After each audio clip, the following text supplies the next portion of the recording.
friends, to another episode of the Woman of Faith podcast. I am your host, Nancy Ruffin, and I'm really grateful that you're tuned in because honestly, with all of the content that is out there and all of the options that you have to be listening to another podcast, you are tuned in here with me. So for that, I am eternally grateful. Never take it for granted. Um, we are halfway into this season already. I hope that you have enjoyed the guests that I've been bringing. Really, incredible women who have these powerful stories of faith and how God has worked in their lives. I hope that you have gleaned something from one or all of them because I believe others' stories have a way of impacting us, of influencing us in ways where we probably never even imagined. So I'm just really grateful for the women who continue to show up to share their stories. So if you've missed those episodes, I encourage you after watching this one to go back and watch them. We have Martha Palmer, we had Luisa Rodriguez, and then last week I was in conversation with Monica Castaño, and all of these women are just like incredible women of faith. And so if you need some encouragement, you're going to find it in those episodes. Now, for this week, I wanted to get a little bit personal, because I feel like it's also important to just be honest and transparent. And so much of who I am is about being authentic, to who we are and how we show up. And today's episode has actually been one that's been stirring in my heart for weeks, and it's been difficult trying to decide what to talk about on the podcast. I feel like we are at a point in history, not just in the United States, but just globally, where there's so much sadness. Whenever we turn on the TV, whenever we're like on social media and scrolling, there's just so many images that for me just are sad, heartbreaking. We see individuals being attacked. We see in our own country what this administration is doing to the immigrant population. Right now, we are in a government shutdown where Americans who work for the government are not receiving a paycheck. And I can't even imagine what that might be doing to the average American who lives paycheck to paycheck and not being able to get a check at the end of the week or every 2 weeks or whenever they get paid, and how they're paying their bills, how they're feeding their families, right? So all of these things are things that I kind of think about daily. They're things that I'm praying about every single day. I'm asking God to bring peace to the world. I'm asking God to give wisdom to our leaders and to those who are in positions of power, because how they lead is impacting the country. And so when I think about a podcast, right, when we put things into perspective and when we think about those things, sometimes it just, for me anyway, just seems really insignificant. But then there's also a part of me that says I have to be able to find joy even in the midst of everything that's going on. I have to, in some way, be able to bring light to so much of the darkness that we find ourselves in. And so those are the things that I tell myself that allow me to show up in this way, that allow me to show up on social media and still offer encouragement and offer hope, right? Because more than anything, we need to have hope. We can't lose hope, because the minute we lose hope is the minute that we've lost. And it's also the minute that we have um, surrendered to the enemy and have allowed the enemy to win. And we know that no matter what's happening, even if it seems out of our control, we all know that God is ultimately in control. And so um, I keep my hope and my faith in that, and knowing that in some way God is going to turn all of this around. So if you find yourself kind of like me on a day-to-day struggling and trying to um, juggle the different emotions that I think many of us experience on a day-to-day basis, just know that you are not alone.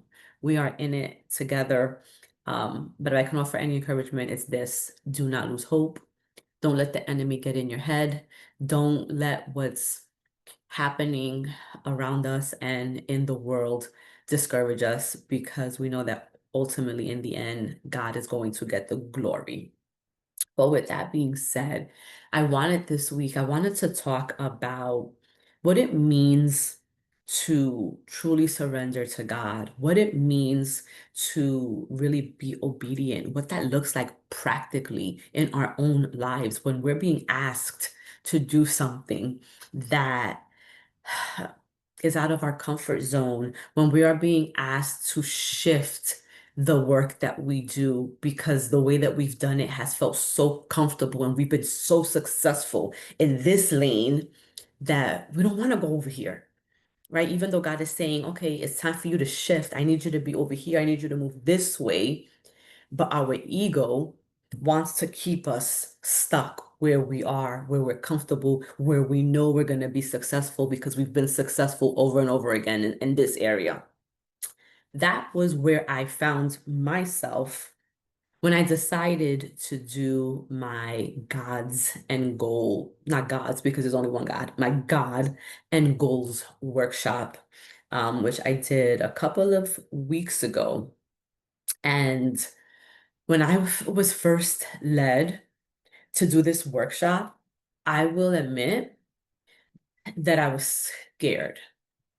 I don't even know if scared is the right word, right? I was terrified because I was being pushed to do something that, one, I've never done before. Like, I've never explicitly done a God-centered workshop. I've never titled any of my workshops with the word God in it, because I know that it's just taboo, really, and it's sensitive for so many individuals. And, I have facilitated hundreds of workshops over the years: goal setting, leadership, vision planning. I mean, you name it, I've done it. But last week's God and Goals workshop for me was different. And honestly, I have to say that it was probably the most powerful workshop I've ever led. And what made it different wasn't the number of women who attended, or the materials we used, or even the content that I shared. But what really made it different was the focus, because this time it was about shifting our goal setting from being self-centered to God-centered, right? And for anyone who has ever attended my vision board workshops, my goal setting workshops, we're always focused on self. What is it that I want? What do I want to achieve? What do I want to attain? Um, and so we go about setting goals that are very focused on me, on what I want. And I think that part of my journey, as I continue to build a deeper relationship with the Lord, as I continue to want to do things that glorify the Lord, um, I feel moved to kind of share that journey with all of you, and on my social media platforms and within my network and the people that I am connected to, because it's the only way I know how to exist in the work that I do, right? So all of the work that I do has always been centered on sharing what I have learned with others. And so I find myself in this very unique space right now because I'm becoming more focused in my own life on God, that I wanted to start shifting. But what happens is that you make a decision and then the enemy starts to creep up in your mind, and the enemy's little voice starts to challenge what you are being called to do. And so if I'm going to be honest and transparent, when I first felt led to do this workshop, I was scared because I kept asking myself, will women even sign up for a God-centered workshop? Right? Like, will anybody even come? Is this something that people really want? And so I started to get in my own head because I started to compare what the outcome would be of this workshop to the outcome of what I have done in the past. And I'm doing this without even knowing yet what the outcome of this workshop is going to be, right? But I'm so focused on my own ego and making sure that, well, that the number of people attend um, is as much or greater than those who have attended my workshops in the past, that I'm almost disregarding the fact that God has called me to do this work, to shift in this way, because the idea for the God and Goals workshop came to me one morning um, during my prayer time. And so much of what I do, it comes to me during the time that I'm alone with God, when I'm praying, when I'm in my journal, I'm meditating. And so this idea came into my head, and it came into my head. I don't remember what scripture I was reading, but the theme around it was beware of false prophets. And then during reading that scripture and kind of meditating on it, I got this idea to do this workshop. And when I started to kind of ask myself or say, think about, wow, can I really, really do it? Again, I started to get in my head because in the past, I've sold out workshops so fast that I've had to add extra sessions just to meet the demand, and for any of you who have attended any Fierce Women workshops, you'll know that those workshops used to get filled to capacity, literally from the front to the room, to the back of the room, to standing room only. Um, but I was at a different point in my life when I was doing those workshops. And so now that I'm here, and I'm thinking about this one, I I was afraid to do it, and for this workshop, there were only, I'm not even going to say that. There were 13 women who registered, right? In comparison to the workshops that I've had in the past, that was a significantly low number. And if I'm going to be honest, that bruised my ego. And it made me question if I had made the right decision. But that's because I was allowing the voice of the enemy to get in my head. And I think that that's what happens so many times to many of us, that we are called to do something, that God is speaking to us and very clearly telling us, I want you to do this. I need you to go here. And then the enemy starts to get in our head and make us doubt what God is saying. I mean, this goes right back to the Garden of Eden with Adam and Eve, where God specifically instructs Adam and Eve to not eat the apple. And then here comes the little serpent to get in their ear and make them doubt what God has said. And he's like, well, you know, why wouldn't you eat the apple? Do you really think that what God said is going to happen if you eat it? And so that little voice starts to put the doubt. And then before we know it, we're veering off to do the very thing that God does not want us to do. And we veer off the path that He has set for us, right? But then when I was struggling with the decision to do this or not, another day during my prayer and meditation, I heard God's voice like very clearly. And he told me, Nancy, if only one person shows up, I need you to do this. And I'm paraphrasing, but I have my journal here. And this was on September 16th, where he tells me, do what I send you to do, even if it only impacts, even if it only impacts, influences, or changes one person. And then I continue to write, I hear you, Lord. I hear you loud and clear, God. Sometimes we stay stuck because we're focusing on numbers and quantity.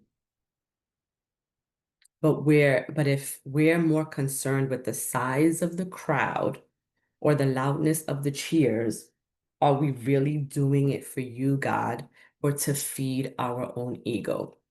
Those are the words that I wrote. And that was really the moment that I knew I had to do this no matter what. No matter if one person showed up or 100 women showed up. And it was in that moment that I realized this wasn't about me. It wasn't about numbers. It wasn't about what I had done in the past. It was about obedience.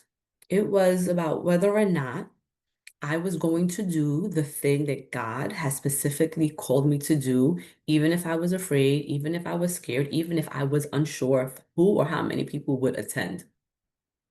And so, with my ego a little bit bruised and my heart a little shaky, I said yes to God.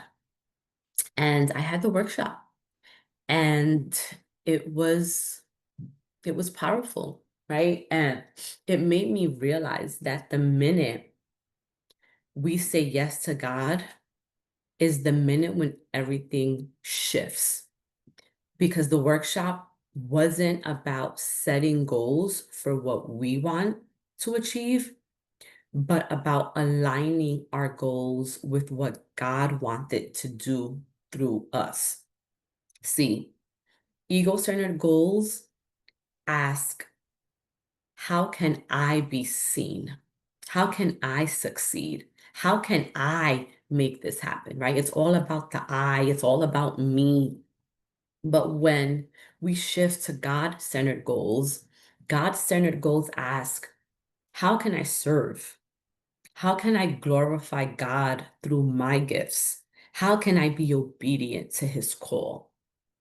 And if I'm going to be true to myself and to who I am becoming in this season of my life, I have to honor where God is calling me to. I can't be so consumed by metrics and numbers and all of these things that the external world tell us we need to be concerned with, because that's how the world defines success. I have to be willing to surrender the world's success in order to achieve the success that the Lord has for me. And that is the season that I'm in. And it's so hard. It's so hard to shift from that, especially for someone like me. Like, I work a corporate job, and so much of my team's success is tied to metrics, to things that we can measure, and every Monday I show up to work and I'm like, all right, team, this is what we got to do. Make sure we're staying focused because we got to hit these targets by the end of the week. So trying to shift that mindset when it comes to this work that I'm doing, um, as part of my God work is hard. Not impossible, but it's hard. It requires a shift in mindset and in the way that we think and in the way that we show up, right? Proverbs 3, verses 5 and 6 reminds us to trust in the Lord with all your heart and lean not on our own understanding, but in all our ways to submit to him, and he will make our path straight.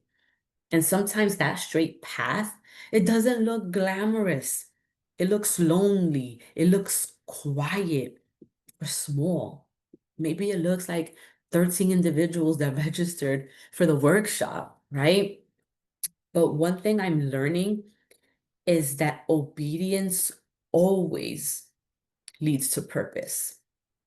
And I know that many of you listening or watching are feeling that same nudge, right? God has been calling you to something.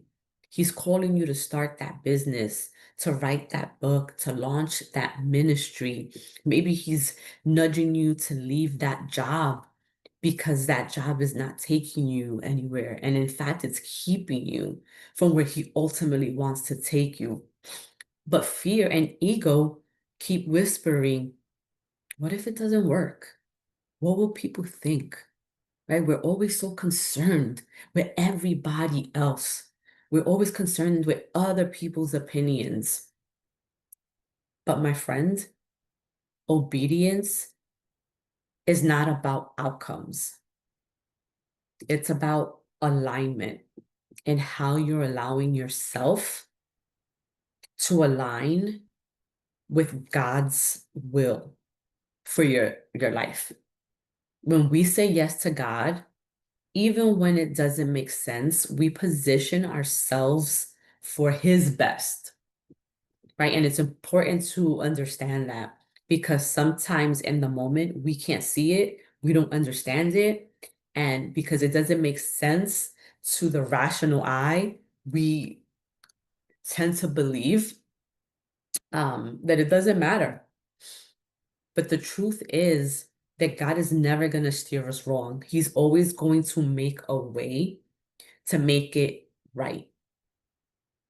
So here's my challenge to you this week.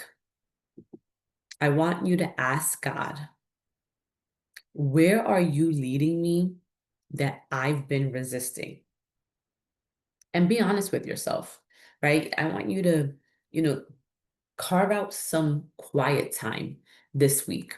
I don't think that enough of us do enough of that because we're always on the go. We're always busy. We're always taking care of other people that we do not allow ourselves the time or the space to just sit, to be in silence, to be in the midst of, that the quiet space that really allows us to reconnect with God.